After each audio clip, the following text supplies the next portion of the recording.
یہ پوری بحث اور احتمال علامہ جوزی نے کیا اور امام قرطبی نے اس کی تائید کی، اور امام قرطبی نے تائید کر کے یہ ساری بحث الحافظ ابن حجر اسقلانی نے فتح الباری میں کی، فتح الباری میں، اور انہوں نے پھر کہا ان آدم هو الذی اسس کلا من المسجدین،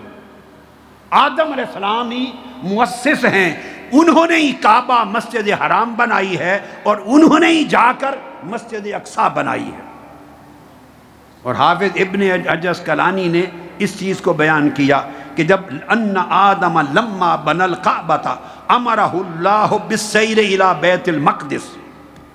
ان یبنیہ فبناہ ونسک فیہ، آدم علیہ السلام نے جب کعبہ مکمل کر لیا تو اللہ نے حکم دیا کہ بیت المقدس جائیں، اس کی تعمیر کی، اس میں عبادت کی، تو دونوں اللہ کے گھروں کے بانی آدم علیہ السلام۔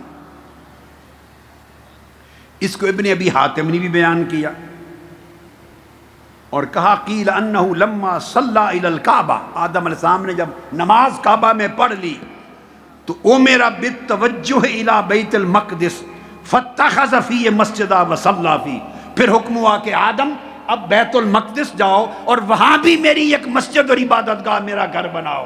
تو کعبہ بھی آدم علیہ السلام نے بنا دیا، اور 40 سال کے اندر بیت المقدس اور مسجد اقصی بھی حضرت آدم نے بنا دیا۔ اور بعض محدثین اور مورخین نے کہا ممکن ہے آپ کے بیٹوں میں سے من بعد بنیہ وہ بنا المسجد الاقصی، آپ کے بیٹوں میں سے کسی نے بنایا، تو یہ قول بھی ہے بیٹوں نے بنایا،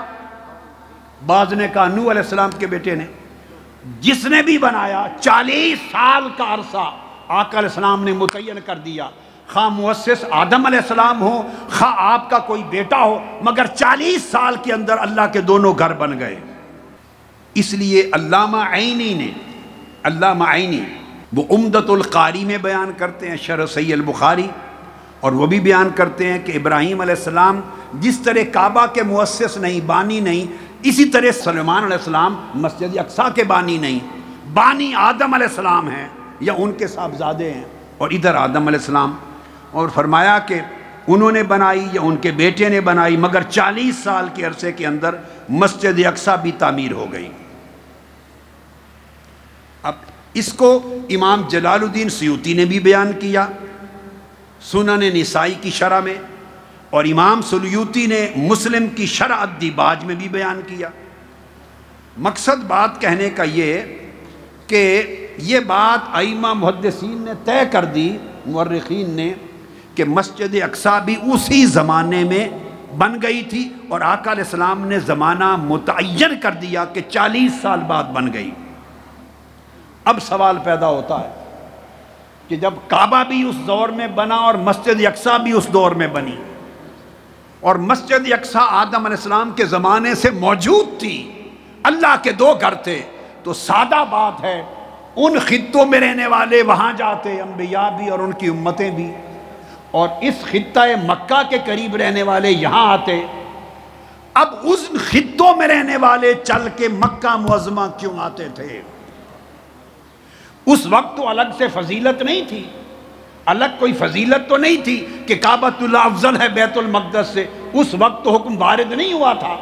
اللہ کا گھر تھا، یہ بھی حضرت آدم نے بنایا، وہ بھی حضرت آدم نے بنایا، ایک ہی زمانہ میں بن گئے۔ ہزارہ انبیاء مسجد اقصی کے پڑوس سے، مسجد اقصی کے شہر میں رہنے والے، مسجد اقصی کے گرد و جوار میں رہنے والے، وہاں سے چل کے مکہ کیوں آتے، مکہ میں قیام اختیار کیوں کرتے، مکہ میں وفات پانے کی آرزو کیوں کرتے، اور مکہ میں ان کی قبریں کیوں بنتی؟ اس کی وجہ فقط ایک تھی، اس کا جواب قرآن دیتا ہے۔ قرآن دیتا ہے ہر نبی کو معلوم تھا کہ ہم سب انبیاء کے بعد آخری زمانے میں ایک نبی مبعوث ہوں گے، محمد مصطفیٰ کی بعثت ہوگی۔ اذ اخذ اللہ میثاق النبیین لما آتیتکم من کتاب و حکمہ ثم جاءکم، اللہ پاک نے انسانیت پیدا کرنے سے پہلے سب انبیاء کی روحوں کو جمع کیا، آدم علیہ السلام سے لے کے عیسیٰ علیہ السلام تک سب انبیاء کی روحوں کو جمع کیا اور کہا میں تم سب کو نبوت دوں گا اور دنیا میں مبعوث کروں گا، تمہیں کتابیں دوں گا، تم پر وحی نازل کروں گا، صحائف دوں گا، تمہیں امتیں دوں گا، مگر جب تم سب کا زمانہ ختم ہو جائے تو تم سب کے بعد میرا آخر الزمان رسول آئے گا جس کے صدقے سے میں نے ساری کائنات بنائی ہے۔ تمہارے بعد اس نبی کی آمد ہوگی جس کے خاطر بزم کائنات سجائی ہے، اور تمہارے سب کے بعد میرا محمد مصطفیٰ اس کی ولادت ہوگی، اور پرانی کتابوں میں، صحیفوں میں، آسمانی کتب میں یہ لکھا تھا کہ ان کی ولادت شہر مکہ میں ہوگی،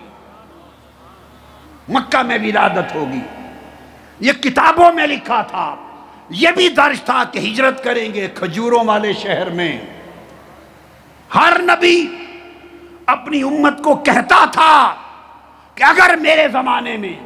اور ہماری حیات میں محمد رسول اللہ مبعوث ہو جائیں تو ان پر ایمان لے آنا، لَتُؤْمِنُنَّ بِهِ وَلَتَنْصُرُنَّ، یہ حکم الہی تھا۔ اللہ پاک نے فرمایا تھا اگر تمہارے زمانے میں میرے محبوب محمد مصطفیٰ آ جائیں لَتُؤْمِنُنَّ بِهِ، پھر اپنا کلمہ نہ پڑھاتے پھرنا، پھر میرے مصطفیٰ کا کلمہ پڑھانا، تم خط بھی سب ان پر ایمان لانا، ان کے دین کی مدد کرنا۔ فَاشْهَدُوا، گواہ ہو جاؤ، مجھ سے وعدہ کرو کہ جب تمہاری زندگی میں میرے مصطفیٰ آ جائیں لَتُؤْمِنُنَّ بِهِ وَلَتَنْصُرُنَّ، تم خود بھی ان پر ایمان لاؤ گے۔ ہر نبی اپنی امت کو بتاتا تھا اگر رسول پاک آ جائیں صلی اللہ علیہ وسلم تو سب ان پر ایمان لانا، پھر میرا کلمہ نہیں چلے گا، پھر کلمہ محمد مصطفیٰ کا چلے گا، پھر تم ان کی امت ہو جانا، ان کے دین کا علم تھام لینا۔ جب ہر نبی اپنی امت کو بتاتا تھا کہ آنے والا آ رہا ہے جن کی خاطر ہمیں نبوت دی گئی، ہم نے اللہ کے حضور حلف وفاداری لیا ہے، عہد کیا ہے، میثاق کیا ہے، اور ان پہ ایمان لانے کا وعدہ کیا ہے، تو ہر نبی تمنا کرتا تھا شاید میرے زمانے میں مصطفیٰ آ جائیں۔ ہر نبی آرزو کرتا تھا شاید میری زندگی میں اللہ کا محبوب آ جائے، شاید میری عمر میں، میری حیات میں اللہ کا محبوب آ جائے۔ سو ہر نبی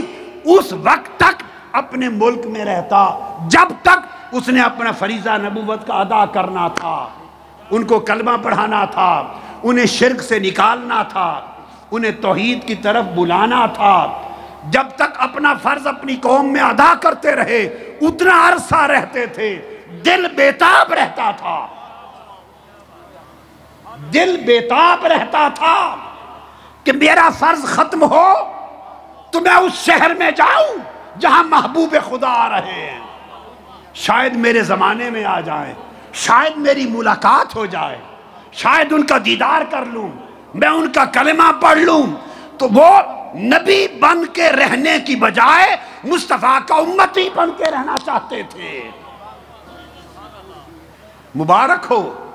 آج اس نبی کا میلاد منا رہے ہو، اس نبی کے امتی ہو، اس نبی کے غلام ہو جس نبی کی محبت میں ہزارہا انبیاء پیدل سفر کر کر کے مکہ کی وادی میں آتے تھے۔ یہ جواب قرآن سے دیا میں نے، وہ چونکہ وعدہ کر کے آئے تھے اللہ سے اور انہیں خبر تھی، اور کل یہود جو مدینہ میں آباد تھے وہ اپنی نسلوں کو بتاتے تھے کہ نبی آخر زمان مبعوث ہونے والے، یستفتحون من قبل، اس نبی کا نام لے کر فتح حاصل کرتے تھے،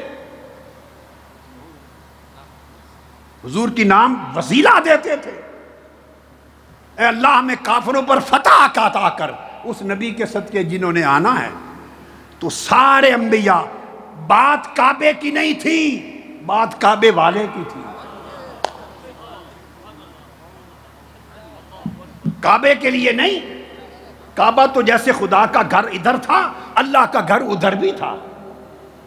عبادت گاہ وہاں بھی تھی یہاں بھی تھی، مگر آتے تھے اس کے لیے جس نے کعبے کو سجانا تھا، آباد کرنا تھا، جن کی خاطر میثاق کر کے آئے تھے، عہد کر کے آئے تھے، وعدہ کر کے آئے تھے، جن کا کلمہ پڑھنا چاہتے تھے، اس نبی کی خاطر ہر نبی. جب قوم ہلاک ہو گئی اور انہوں نے ہجرت کی تو ہجرت کر کے تیزی سے پیدل چوڑتے تھے اور وادی مکہ میں پہنچتے تھے. شاید میرے زمانے میں مصطفیٰ آ جائے، شاید ہماری زندگی میں آ جائیں، ہم ان کا کلمہ پڑھ لیں، لَتُؤْمِنُنَّ بِهِ پر عمل ہو جائے، وَلَتَنْصُرُنَّ اور ان کا جھنڈا اٹھا کر ہم جہاد کریں. ان کی قیادت میں اس آرزو میں مکہ میں آتے تھے.